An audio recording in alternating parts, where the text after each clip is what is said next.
Je fais partie de cette moitié de Français qui possèdent un animal de compagnie. C'est un chien, il s'appelle Drops, c'est un petit beagle que nous avons accueilli quand je suis devenue ministre. C'était en 2008, il a maintenant 14 ans. Et à l'époque, c'était un moment difficile pour les enfants parce qu'ils étaient encore petits. Ils avaient entre 5 et 11 ans. Ils avaient depuis très longtemps envie d'avoir un animal de compagnie, un chien. Et donc voilà, donc ça s'est fait comme ça. Ils l'ont choisi sur Internet et on est allé le chercher en Seine-et-Marne. Alors pourquoi le nom de Drops? Bonne question, c'est les enfants qui ont choisi. On a fait des réunions familiales et des dîners pour savoir comment on allait l'appeler, c'était l'année des dés.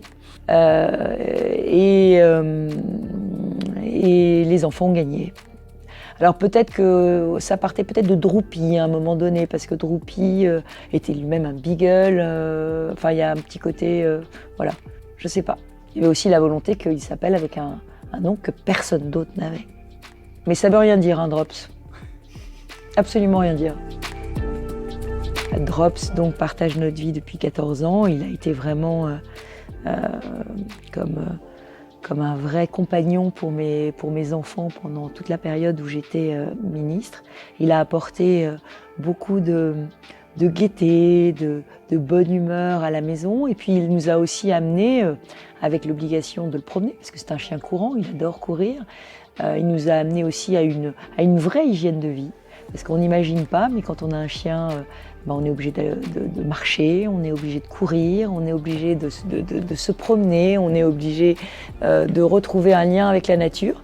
Ça a été très bénéfique, parce que c'était à une période où j'étais un peu noyée, et mon mari aussi, par les obligations professionnelles et l'éducation de nos 3 enfants.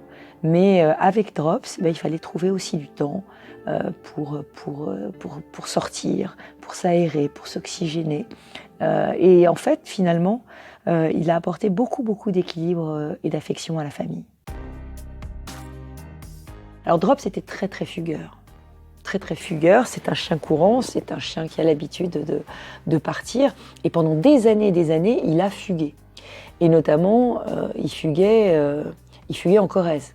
Quand nous étions à la campagne, parce qu'à la campagne, il n'y a pas de barrière, il n'y a pas de clôture, donc il fuguait. Et donc les habitants du village et des alentours ont pris l'habitude de voir, j'allais dire toute la famille Pécresse, à vélo, sillonner les routes à la recherche du chien. Donc ça a été un peu le stress de chaque vacances quand il était jeune.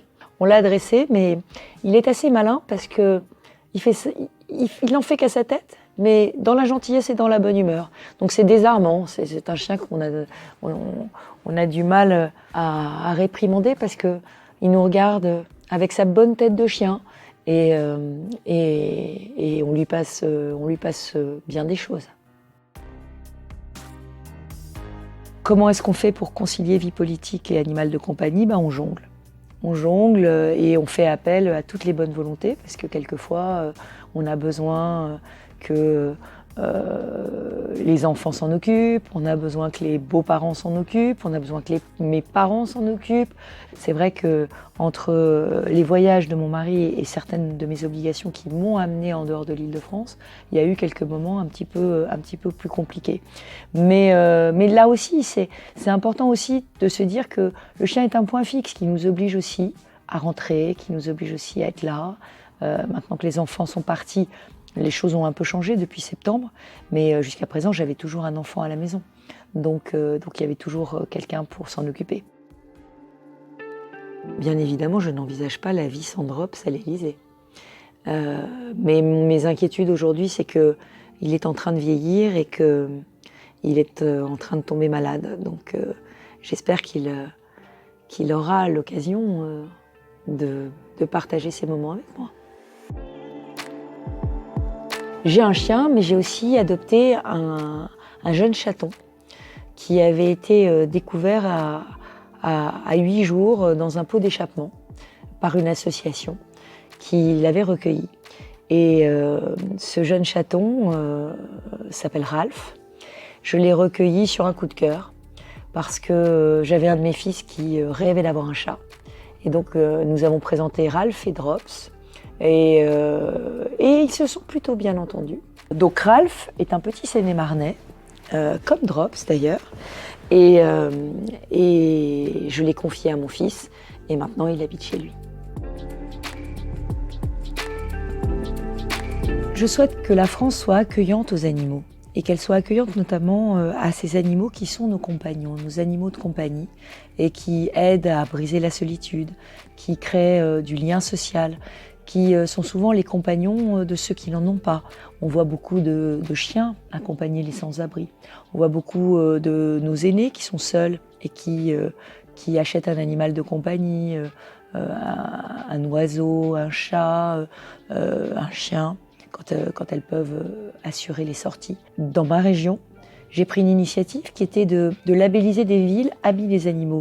C'était quoi des villes amies des animaux? C'est comme il y a des villes fleuries, c'est des villes qui respectent un certain nombre d'engagements dans une charte d'accueil des animaux dans la ville. Et ça a créé une émulation.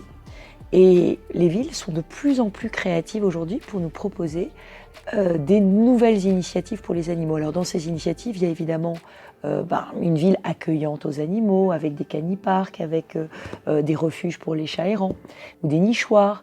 Mais il y a aussi la possibilité de faire soigner son animal, y compris avec des heures de vétérinaire solidaire.